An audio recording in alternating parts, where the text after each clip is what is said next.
બસ એચટીએમએલમાં હેડ અને બોડી વિભાગ વિશે આપણે જાણકારી મેળવીએ. કમ્પ્યુટર સબ્જેક્ટની અંદર જે એચટીએમએલ વિભાગ છે તેને બે મુખ્ય વિભાગમાં વહેંચવામાં આવે છે.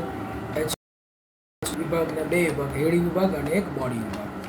હેડ વિભાગના વધારે જે ટેગ છે એના વિશે આપણે માહિતી મેળવવાની છે, પ્રેક્ટિકલ વિથ થિયરી બંને. તો ટાઇટલ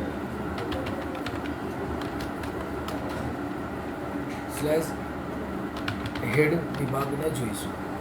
આપણે હવે જોઈશું કે આગળ આપણે જેમ ચેપ્ટર 1માં બધા જે પ્રેક્ટિકલ જોયા હતા એના સિવાયના પ્રેક્ટિકલમાં જ્યારે કોડિંગ આપણે એડ કરતા હોઈએ ત્યારે કોડિંગ અથવા તો કોઈ પણ વેબસાઇટની માહિતી બતાવવા માટે જેમને કોડિંગ આવડે છે, કોડિંગનો ખ્યાલ છે, એમને માહિતી બતાવી હોય તો એના માટે મુખ્ય ટેગ જે વપરાય છે જે હેડ વિભાગમાં લખવામાં આવે છે. હેડ વિભાગમાં જ્યારે ટેગ આપણે લખીશું ત્યારે આપણે આગળ જોઈએ છે. પહેલાં બોડી વિભાગનો ઉપયોગ જોયો, ત્યારબાદ બોડી વિભાગ, ત્યારબાદ હેડ વિભાગ.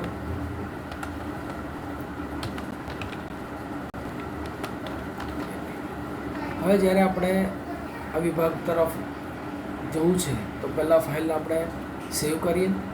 જ્યાં મેટા ટેગનો ઉપયોગ શું છે ખ્યાલ આવી જશે આપણને. સેવ કરતી વખતે આપણને જે રીતે પહેલાં ચેપ્ટરમાં જણાવવામાં આવ્યું હતું કે .html લખવાનું, અને HTML લખતી વખતે ફાઇલના નામની પાછળ જ્યારે .html લખીએ ત્યારે કોઈ પણ સ્પેસ આપવાનો નથી, નહીં તો એ ટેક્સ્ટ ફાઇલ બની જશે. એટલે આપણે એ ધ્યાનમાં લેવાનું છે. આગળ જોઈએ, હેડ વિભાગની અંદર આપણે મેટા ટેગનો ઉપયોગ જોઈએ છે. HTMLમાં બે વિભાગમાં વહેંચવામાં આવે છે, એક હેડ વિભાગ છે અને એક બોડી વિભાગ છે. હેડ વિભાગમાં જ્યારે કોઈ પણ ટેગ દર્શાવીએ છીએ ત્યારે આપણે એનો આઉટપુટ જોવા માટે આપણે બ્રાઉઝરના ટાઇટલ બારમાં અથવા તો બ્રાઉઝરની માહિતી, શીર્ષકની માહિતી અમને જોવા મળે છે. વધુ માહિતી એટલે ટાઇટલની અંદર જ્યારે બ્રાઉઝર ઓપન કરીએ છીએ ત્યારે ઓપન કરતાની સાથે દરેક બ્રાઉઝરમાં ટેબ હોય છે. એ ટેબના અંદર આપણે ટાઇટલ જોવા મળે છે. હવે જે આપણે જોઈએ છે કે મેટા ટેગ વિશે જાણીશું, જે વધારાની માહિતી આપણને આપે છે. અને એ મેટા ટેગના ઉપયોગથી કોઈ આઉટપુટ આપણને જોવા મળતું નથી, પરંતુ આપણે જ્યારે આઉટપુટ જોવા નથી મળતું તો એ શાના માટે ઉપયોગી છે? તો પહેલાં ખ્યાલમાં આવું કે કેવળ અને કેવળ માહિતી, વર્ણનાત્મક માહિતી, ચાવીરૂપ માહિતી, આવી અલગ અલગ માહિતી આપણને જોવા મળે છે. તો પહેલાં આપણે મેટા ટેગનો ઉપયોગ કરતા જોઈએ. મેટા ટેગ, મેટા ટેગની અંદર નેમ નામની લાક્ષણિકતા ખૂબ જ જરૂરી છે. નેમ નામની લાક્ષણિકતા આપીશું ત્યાં આગળ ડિસ્ક્રિપ્શન એટલે કે ટૂંકાણમાં કોઈ વર્ણન લખાવું હોય ત્યારે, અને કન્ટેન્ટ ટૂંકાણમાં વર્ણન એટલે અત્યારે આપણે જે કંઈ ફાઇલ બનાવી રહ્યા છે તો રેમ્બો નામનું ફાઇલ છે, તો એ ફાઇલનું મથડો રેમ્બો છે, તો ત્યાં આગળ આપણે ટૂંકાણમાં વર્ણન.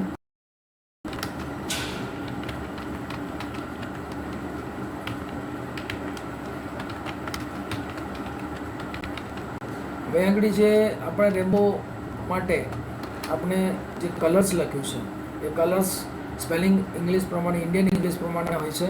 અને જે આ કલર આપણે સ્પેલિંગ લખીએ છીએ, પહેલાં ચેપ્ટરમાં જોયું તો બીસી કલરનો સ્પેલિંગ આપણે આપતા હોઈએ ત્યારે આપણે ત્યાં આગળ શું લખવામાં આવે છે તો કે ત્યાં આગળ આપણે કલર COLOR લખીએ છીએ, ધ્યાનમાં લેવાનું. અત્યારે આપણે જોઈશું આપણી ફાઇલને, બરાબર છે, જે ફાઇલનું આઉટપુટ આપણને જોવા મળે છે.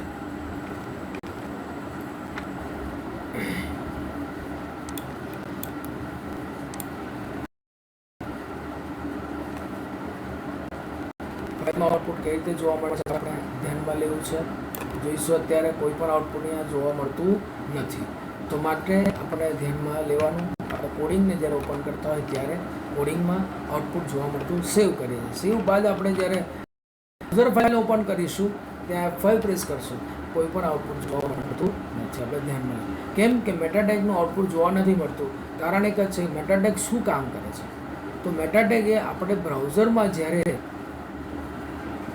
કોઈ પણ વેબસાઇટનું વર્ણન દર્શાવવું હોય ત્યારે બ્રાઉઝરમાં આપણે વર્ણન દર્શાવીએ ત્યારે ફૂલ બ્રાઉઝરમાં એક ફૂલ કોડિંગ હોય છે અથવા તો જે ડેટા છે એ પેરેગ્રાફ સ્વરૂપ કે અથવા સ્વરૂપે હોય છે, પરંતુ જ્યાં આગળ આપણે વર્ણનાત્મક માહિતી દર્શાવીએ ત્યારે મેટાટેગનો ઉપયોગ થાય છે. સર્ચ એન્જિનમાં જ્યારે મેટાટેગનો ઉપયોગ મોટે ભાગે બ્રાઉઝર અને સર્ચ એન્જિન સંબંધિત માહિતી સંગ્રહવા માટે થાય છે. મેટાટેગનો હંમેશા ઉપયોગ શાના માટે છે? વર્ણનાત્મક માહિતી સંગ્રહવા માટે થાય છે. આવા ઘણા બધા મેટાટેગ આપણે જોઈશું. આગળ જોઈએ છે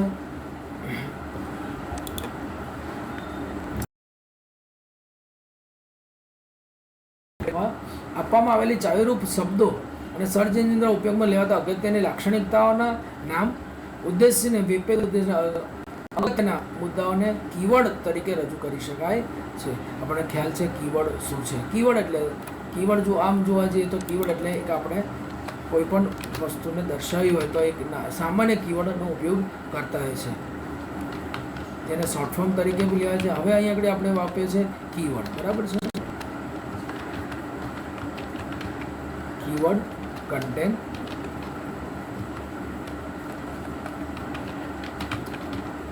ઇક્વલ ટુ કીવર્ડનું નામ છે આગળ રેમ્બો, બરાબર છે. કીવર્ડ માટે મતલબ આ જે કીવર્ડ દર્શાવે છે વાઇપીઆર જે કીવર્ડ છે એ શાના માટે? તો આપણે જે રેમ્બો છે, રેમ્બાના ફર્સ્ટ લેટર છે, રેમ્બોના કલરના જે ફર્સ્ટ લેટર છે એને એક કીવર્ડ બનાવી દીધો છે.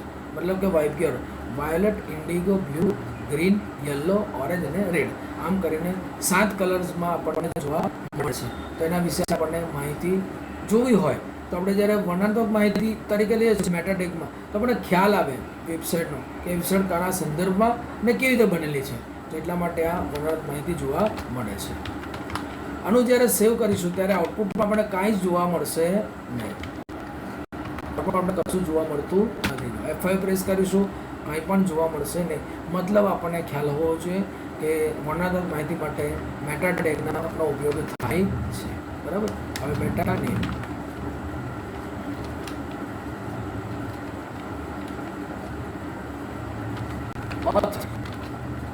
એટલે જે કન્ટેન્ટ દર્શાવે છે, કન્ટેન્ટ એટલે આપણને ખ્યાલ જ છે કે કન્ટેન્ટનો શું અર્થ છે. કોને લખી હતી? તો કે એમ કે ગાંધીએ, મતલબ ગાંધીજીએ લખેલી હતી બુક. આ જે રેમ્બો નામની બુક છે એ ગાંધીજી દ્વારા લખવામાં આવેલી છે, માટે ઓથર તરીકે કોનું નામ આવશે? તો કે ગાંધીજીનું નામ આવે છે. તો આપણે ધ્યાનમાં લેવાનું છે. આનું પણ આઉટપુટ તમને જોવા મળશે નહીં, કાંઈ જ પણ ડિટેલ જોવા મળશે નહીં. પ્રેસ કરીશું F5, કોઈ પણ ડિટેલ જોવા મળશે ને આપણે ધ્યાનમાં લેવાનું છે. ત્યારબાદ આપણે જોઈએ છે ટિપ્પણી.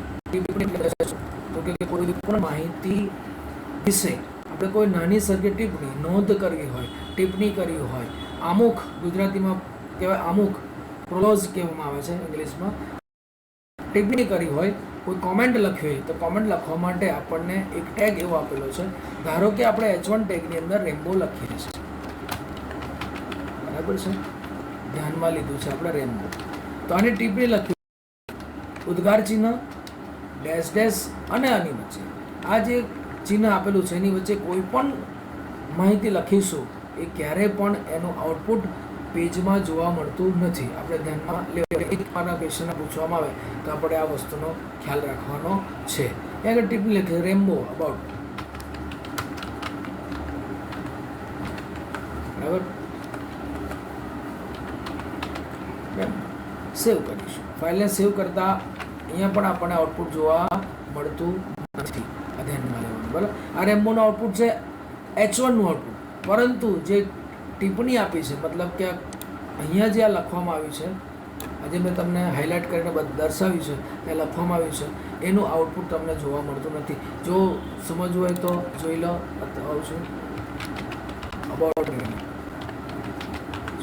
આગળ હું સેવ કરું છું, ત્યારબાદ જો બ્રાઉઝર ઓટોમેટિકલી આઉટપુટ જોવા મળશે અબાઉટ રેમ્બો, પરંતુ જ્યાં તમે ઉદ્ગાર ચિહ્ન અને ની વચ્ચે જે આઉટપુટ આપેલું છે એ જોવા મળતું નથી.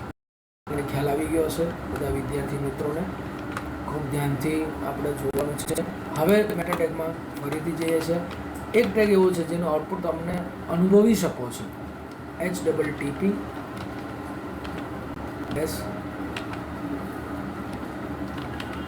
આનો કહેવાનો અર્થ એ છે કે HTTP એટલે રિફ્રેશ, બ્રાઉઝરને જ્યારે રિફ્રેશ કરવામાં આવે છે ત્યારે તેના માટે આ વપરાય છે. એન્વાયરમેન્ટ કહેવામાં આવે છે. એન્વાયરમેન્ટ એટલે તમારા બ્રાઉઝરનું અંદર કોડિંગ આપેલું છે, કોડિંગને દર્શાવવું હોય તેને એન્વાયરમેન્ટ તરીકે લેવાય છે. રિફ્રેશ સ્પેલિંગ અપર કેસમાં હશે તો બી ચાલશે, લોઅર કેસમાં હશે તો બી ચાલશે. કેમ કે HTML હંમેશા HTML એ કેસ સેન્સિટિવ નથી, યાદ રાખવાનું છે. HTML ફાઇલ એ કેસ સેન્સિટિવ નથી, મતલબ એને જે રીતે તમે આપશો તો લખી શકાશે. અપર કેસમાં લખશો કે લોઅર કેસમાં સ્પેલિંગ લખશો. હા, ઘણા બધા જે સોફ્ટવેર છે, ઘણી બધી લેંગ્વેજો છે એ કેસ સેન્સિટિવ છે, માટે તેમાં અપર કેસ અને લોઅર કેસ ખૂબ અલગ રીતે દેખાય છે, અથવા એનો અર્થ અલગ રીતે હોય છે. અલગ રીતે એટલા માટે હોય છે ASCII કોડ એના અલગ હોય છે. એના વિશે આગળ માહિતી આપીશું. હવે જોઈએ આપણે કે રિફ્રેશ આપણે આપ્યું છે. જો તમારા બ્રાઉઝરને ઓપન કરીશું તો રિફ્રેશ થશે, મતલબ રિફ્રેશ એટલે બ્લિંકિંગ થતું હશે. જો બ્લિંકિંગ ઓટોમેટિક થાય છે તો સમજવું કે આપણા બ્રાઉઝરની અંદર આપેલું જે કોડિંગ છે ખૂબ જ સાચું છે. અને કોઈ બ્રાઉઝર એને એક્સેપ્ટ નથી કરતું તો આપણે ધ્યાનમાં લેવાનું કે એક વખત ચેક કરી લેવું. આપણે સેવ કર્યા બાદ ઓટોમેટિકલી જ્યારે આઉટપુટ આવી જાય, જ્યાં બ્રાઉઝરમાં F5 આપવાની જરૂર રહેતી નથી, મતલબ કે આપણે ધ્યાનમાં લેવાનું કે આપણે બ્રાઉઝરનો એક્ટિવેટ છે, બ્રાઉઝર એને એક્સેપ્ટ કરે છે. જો ન થતું હોય તો બ્રાઉઝર આપણે બદલી નાખવું. આ ધ્યાનમાં લેવાનું બધાએ. તો બ્રાઉઝર આપણે બદલીશું તો આપણને જોવા મળશે. બરાબર, તો અત્યારે બ્રાઉઝર બદલીએ છીએ આપણે. અત્યારે બ્રાઉઝર આપણું એસ છે, મતલબ બ્રાઉઝર બદલીને આપણે જોઉં છું કયું બ્રાઉઝર લેવું છે આપણે. કે બ્રાઉઝર બદલીએ છે ગૂગલ ક્રોમ. બરાબર, એ લેતા પહેલાં આપણે આગળ અને એસની જગ્યાએ ગૂગલ ક્રોમ રાઇટ ક્લિક કરી ઓપન વિથમાં જવાનું, ગૂગલ ક્રોમ આપવાનું એટલે આપણને બ્રાઉઝર સિલેક્ટ થઈ ગયું. આપણે ધ્યાનમાં લેવાનું છે. બરાબર,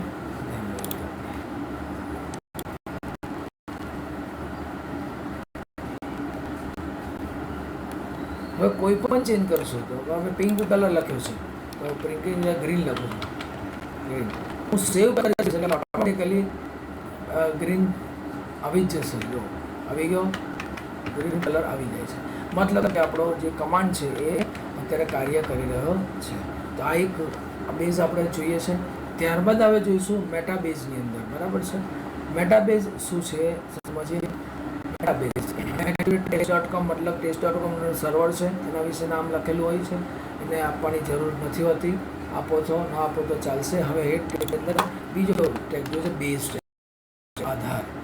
તમે કયા આધાર ઉપર તમે આ ફાઇલ બનાવી છે અથવા કયા આધાર પરથી ફાઇલ બને તો એનું આખું URL જોવા મળશે. શું જોવા મળશે? URL જોવા મળશે. અને URL એટલે શું તો કે કોઈ પણ વેબસાઇટને સાથે સંબંધિત માહિતી જ્યારે હોય URL પર આધારિત હોય છે, એટલે આપણે ધ્યાનમાં લેવાનું. આનું પણ આઉટપુટ તમને જોવા મળશે નહીં. બરાબર, તમે રિફ્રેશ ઓટોમેટિક આપેલું છે માટે રિફ્રેશ થતું રહેશે. આપણે એને ફરીથી ચેક કરીશું. જો અત્યારે હું તમને બતાવું છું ગ્રીન છે, અત્યારે મારી બેઝ ફાઇલ ઓપન નથી, મતલબ બુક્સ ફાઇલ ઓપન નથી. ગ્રીન લખું છું, બ્લુ લખ્યા બાદ સેવ કરીએ છીએ આપણે. બરાબર, ઓટોમેટિક આવી ગયું, ધ્યાનમાં લીધું. સેવ લખું, મારે F5 પ્રેસ કરવું પડ્યું નથી. કારણ શું તો કે આપણે એક આપેલું છે કે રિફ્રેશ કેટલા સેકન્ડમાં થવું જોઈએ. તો 2 સેકન્ડ આપ્યું 2, 3 આપ્યું 3, જેટલા સેકન્ડ આપ્યો એ પ્રમાણે આપણને બ્રાઉઝર રિફ્રેશમાં જોવા મળશે. હવે ધ્યાનમાં લઈશું દસ્તાવેજમાં અલગ અલગ ટેગ, હેડ ટેગ આપણે જોયેલો છે. દસ્તાવેજ વિશે માહિતી વ્યાખ્યાયિત કરે છે, દસ્તાવેજનો શીર્ષક વ્યાખ્યાયિત કરે છે. વેબ પેજમાં તમામ લિંક માટે એક સામાન્ય સરનામું અને ગંતવ્ય સ્થાન વ્યાખ્યાયિત કરે. ગંતવ્ય સ્થાન એટલે પહેલાં જ કીધું, ગંતવ્ય સ્થાન એ ગુજરાતી શબ્દ છે. ગંતવ્ય સ્થાન અર્થ છે તમે કયા આધાર પર કયા સર્વર સાથે જોડાઈ તમારી વેબ પેજ બનાવો છો એ સર્વરને શોધી આપે છે. ત્યારબાદ આપણે લિંક ટેગનું જોઈએ છે. દસ્તાવેજમાં બાહ્ય સંસાધન સાથે સંબંધિત વ્યાખ્યાયિત કરે છે. લિંક ટેગ આપણે પહેલા ચેપ્ટરમાં જોયો જ હતો, તે છતાં ફરીથી એનું લિંક બતાવી દઉં છું કેવી રીતે આપણે લિંક લેવાનું છે. લિંકનો અર્થ છે હાઇપર લિંક પણ કહેવામાં આવે છે. તો એ ટેગનો ઉપયોગ કરે છે. હર ટેગ કોઈ પણ ફાઇલને તમારી સાથે જોડાણ કરવા માટે કોઈ શબ્દ સાથે જોડાઈને મોકલાય છે. આપણે એને ઓપન કરીશું કોઈ પણ ફાઇલ. જ્યારે આપણે એમાં ફાઇલ ઓપન કરીશું ત્યારે આપણે જોઈશું કોઈ પણ ફાઇલ ઓપન કરી શકાય છે. આપણે કોઈ પણ ફાઇલનો ઉપયોગ કરી શકીએ છીએ. અહીંયા મિનિમાઇઝ કરીને આપણે ઓપન કરીશું ફાઇલને. કોઈ પણ ચિત્ર ફાઇલ ઉપયોગ કરી શકીએ છીએ. અહીંયા આગળ પિક્ચર્સ ફાઇલ છે આપી છે. પિક્ચર્સમાં કોઈ પણ પિક્ચર્સનો ઉપયોગ કરી શકીએ છીએ.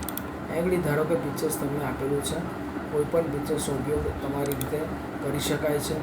સ્ક્રીનશોટમાં આપેલા પિક્ચર્સો હોય અથવા તો ફાઇલમાં આપેલા પિક્ચર્સો હોય, તમારી કમ્પ્યુટરમાં આપેલા કોઈ પણ પિક્ચર્સ હોય. ધારો કે અહીંયા પિક્ચર્સ આપેલું છે, કોઈ પણ ફાઇલ આપેલી છે. એ ફાઇલને જોડવા માટે આપણે જોઈશું. તો ફાઇલને જોડવા માટે કેવી રીતે જોડાણ કરવામાં આવે છે આપણે ધ્યાનમાં લઈશું. રાઇટ ક્લિક કરીશું, પિક્ચર્સનો ઉપયોગ કરીશું. આ ફાઇલને આપણે જોડાણ કરવી છે આપણી ફાઇલ સાથે. કોપી આપીશું. ત્યારબાદ પ્રોપર્ટીઝની અંદર સિક્યુરિટી ઓપ્શન પર ગયા બાદ માઉસના ઉપયોગથી ડ્રેગ કરવામાં આવે છે, ડ્રોપ કરવામાં આવે છે. ડ્રેગ કરીને એને સિલેક્ટ કરવામાં આવે છે, મતલબ કોપી કરીશું. કોપી કર્યા બાદ આપણે અહીંયા આગળ ઓપન કરીશું ફાઇલનું. ઓપન કોડિંગ ફાઇલ ઓપન કરીશું. આ ફાઇલ ઓપન કરીશું. ફાઇલ અહીંયા જોવા મળશે. ધારો કે અહીંયા આગળ આપણે કોપી કરી દીધેલું છે, પેસ્ટ કરીશું. ફાઇલનું નામ છે ટ્રેન, બરાબર છે. આ નામના શબ્દથી તમારી જોડાશે. સેવ કર્યું એટલે ઓટોમેટિક ટ્રેન નામની ફાઇલનું આપણને આગળ આઉટપુટ જોવા મળશે.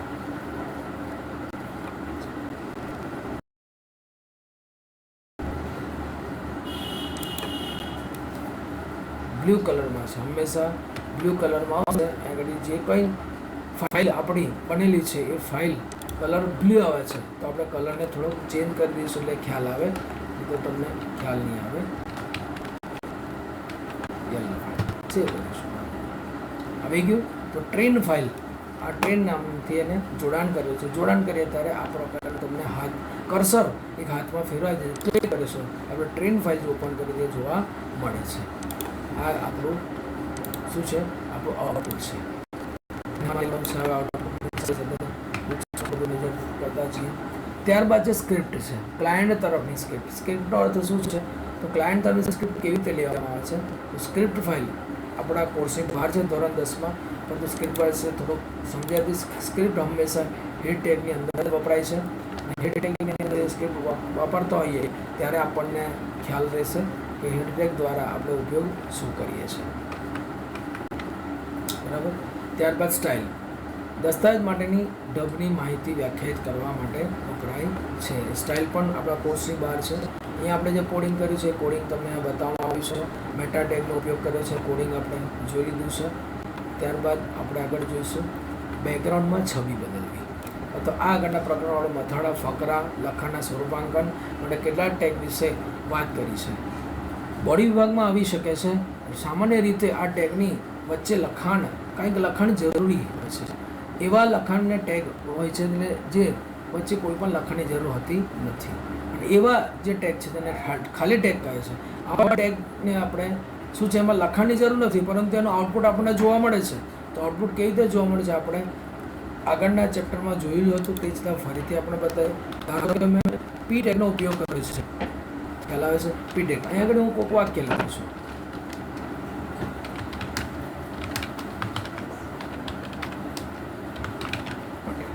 બીજું વાક્ય લખું છું, બરાબર છે.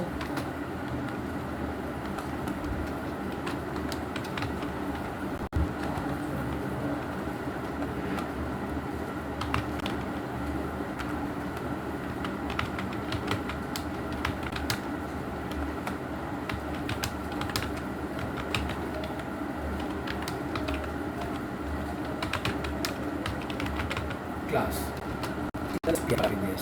જ્યારે આપણે એનો આઉટપુટ સેવ કરીશું તો આઉટપુટ આપણને જુઓ કઈ રીતે જોવા મળે છે. તો એક સિંગલ લીટીની અંદર આપણે આઉટપુટ જોઈએ, પરંતુ એ બીજી લીટી જે આપણી છે લાઈન છે એને આપણે બ્રેક કરવું હોય તો બીઆર ટેગનો ઉપયોગ થાય છે. બીઆર ટેગનો ઉપયોગ કરીશું એ આપણને ઓટોમેટિકલી બીજી લીટીમાં જોવા મળશે. મતલબ ટેગો છે એનો ઉપયોગ ખાલી ટેગ તરીકે વપરાય છે, યાદ કરવાનું છે. અને ખાલી ટેગ એટલે એમ્પ્ટી ટેગ તરીકે ઓળખાય છે. હવે બેકગ્રાઉન્ડની અંદર આપણે છબી દર્શાવીશું. જે રીતે યલો દર્શાવ્યું છે એ રીતે બેકગ્રાઉન્ડમાં છબી દર્શાવી તો શું કરવું પડે? તો આ ટેગને આગળ ચેન્જ કરીએ છીએ આપણે. ધ્યાનથી જોજો. બીએસસી બેકગ્રાઉન્ડ લખી અને ઇન્વર્ટેડ કોમામાં આપી જે કંઈ આપણે માહિતી જે આપણે કોપી કરી હતી, ટ્રેન જે આપણને દર્શાવી હતી, ટ્રેનને જે સેમ રીતે આપ્યું તે રીતે કોપી કરવામાં આવે તો ત્યાં આગળ આપણને જો હું કોપી કરી દઉં છું. બેકગ્રાઉન્ડની અંદર બેકગ્રાઉન્ડ ઇક્વલ ટુ બેકગ્રાઉન્ડની અંદર આપણે કોપી કરી દઈશું. હવે સેવ કરીશું તો બ્રાઉઝરમાં તમને જો ટ્રેન આવી ગઈ. દેટ મીન્સ એટલે તમારા બેકગ્રાઉન્ડમાં જ્યારે દર્શાવો ચિત્રને તો આ પ્રમાણે બેકગ્રાઉન્ડમાં યુઆરએલ આપીને દર્શાવી શકે. બેકગ્રાઉન્ડ એક લાક્ષણિકતા છે. જ્યારે આપણે હર્ફમાં જ્યારે એ હર્ફ એટલે એકા ટેગમાં જ્યારે ઉપયોગ કરે ત્યારે ફાઇલ લિંકમાં જોડાયેલી હતી, જ્યારે આ તમારી ફાઇલ બેકગ્રાઉન્ડમાં જોડાયેલી છે. તો બીજા ચિત્રમાં દર્શાવી શકીએ છીએ, ધ્યાનમાં લેવાનું આપણે. ત્યારબાદ આપણે આગળ જોઈશું બેકગ્રાઉન્ડ છબી કેવી રીતે દર્શાવી છે તો તે આવી ગયું છે. ફાઇલની અંદર બેકગ્રાઉન્ડમાં કોઈ પણ અલગ અલગ કલર દર્શાવી શકાય છે, નામ પણ લખી શકાય છે અને એ ફાઇલને .html આપીને સાચવી શકાય છે. બેકગ્રાઉન્ડને લખાણ વધુ આકર્ષક બનાવવા માટે છબીને આકર્ષક બનાવીએ તો વાચક ધ્યાન દોરો તો બેકગ્રાઉન્ડની ખૂબ જ જરૂરી હોય છે. જો બ્લેન્ક બેકગ્રાઉન્ડ હશે તો એ આવતું નથી. એટલે બેકગ્રાઉન્ડની અંદર આપણે આપણને દર્શાવી શકીએ છીએ. બેકગ્રાઉન્ડ બીજી પ્રોપર્ટીઝ ફિક્સડ મતલબ શું છે આપણે જોઈએ. બેકગ્રાઉન્ડની અંદર સ્ક્રીન છબીના સ્ક્રીનના કદર કરતાં નાનું હશે તો જ્યાં સુધી આખો સ્ક્રીન ભરાઈ ન જાય ત્યાં સુધી કદાચ તે છબીને એક પછી એક પ્રતિકૃતિ બનાવતું રહે છે.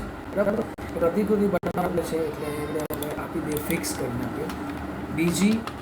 બરાબર છે.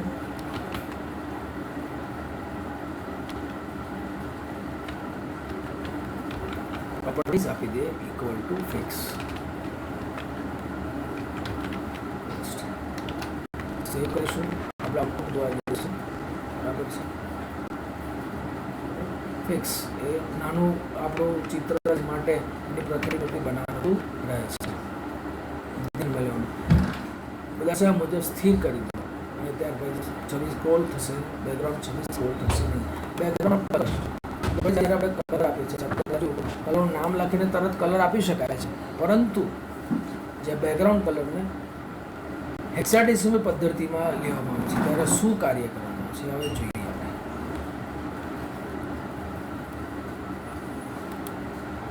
ડિલીટ કરી દો. એ રીતે આપણે જોઈએ છે કે કેવી રીતે આપણે બેકગ્રાઉન્ડની છબી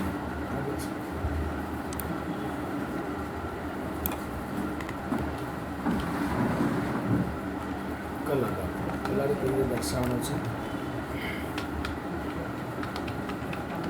કલર આપણે કઈ રીતે અપાશે તો જ્યારે આપણે કલરને કોડિંગમાં દર્શાવે છે. પીળા રંગનો કલર દર્શાવવો છે, બેકગ્રાઉન્ડ રંગ બદલવો છે, આકર્ષક બનાવવું છે, તેનું કોડિંગ છે FFFF00 લખ્યું છે. એ હેક્સાડેસિમલ કોડિંગ છે. કયું કોડિંગ છે? આપણે પેઇન્ટ પ્રોગ્રામ દ્વારા આપણે જોઈશું. ગણતરી પ્રમાણે જો આપણે ધ્યાનમાં લઈશું તો આપણને ખ્યાલ આવશે.